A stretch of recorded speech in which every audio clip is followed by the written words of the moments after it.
interrupt a little bit here while they're getting to work on Ricardo Palacios. Great performance, man. Great fight. I mean, like always, you're a showman's fit. You show a lot of action. Talk to us a little bit about that fight, man. Man, that fight was a good fight. He came out. I saw that his punches weren't all that good.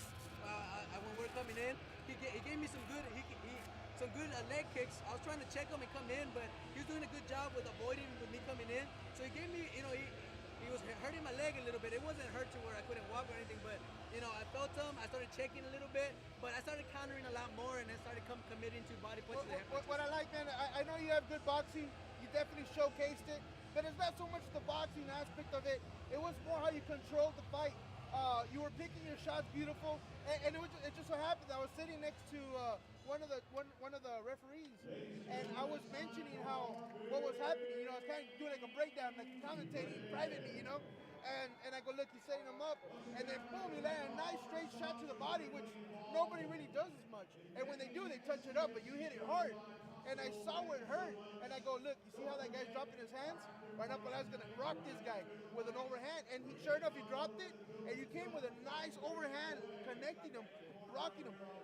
Did you know that you were doing that to him, kind of setting up your shots up and down? Well, that's what I like to do. I like to break it down, up and down. Not only is it because my boxing is real good or good, it's just I train Muay Thai, I train everything. So the way I set up things, I threw a few kicks, but I felt like I didn't have to throw kicks.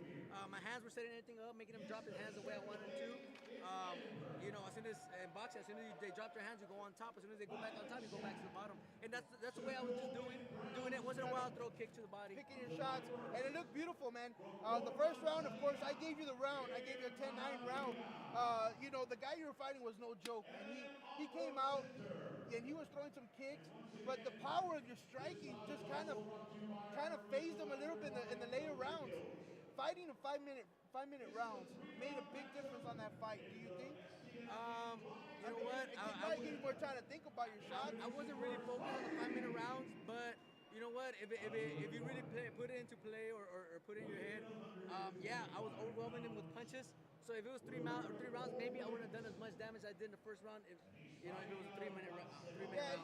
It always seems like you test the waters in the early rounds, but this round you tested the waters for a few seconds and then started connecting, went straight to action, but not punching wild or throwing any crazy type of punches. But you were landing your shots beautifully, breaking them down. You could have finished them in the first round, I believe, but you just played it smart, which was good. There was only one time I want to say that you looked somewhat dangerous, but you protected yourself. You came in with a good shot with your head down, then he came with a knee and missed you by about this much. Yeah, it wasn't really, it was a head down, it's a head to the angle. That's what I saw, that you worked the angle. It's a straight punch to the angle, his knee scraped up through here. And I felt it, so I'm like, all right, good thing I went to the angle, good thing I didn't come just straight in. He could have tapped me, but it wasn't all the way up. It kind of like stopped right there. But, if a small little mistake would change the whole If you would have just thrown it carelessly, it could have been a change. Well, you're a tough guy, man. You could take a shot. I mean, somebody else would have probably gone down. But overall, man, great performance. Second round, you came out landing your shots, picking your shots.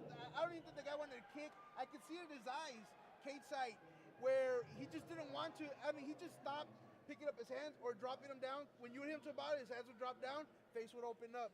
Go to the face, his hands would go up, the body was open. I'm staying here, man. He didn't know where to go. Connecting them, beautiful shots. Did you know you were going to knock him out in the second round? I was hoping to knock out, and I was wishing it was the first so I could just go in and out. But I'm happy with second round. People could last. Frankie Edgar gets rocked and comes back. So you can never be too sure of what you're doing when you're in there. So you got to be cautious all the time. And be smart about it. Be smart about it. And I didn't rush the fight. You definitely were. I'm excited.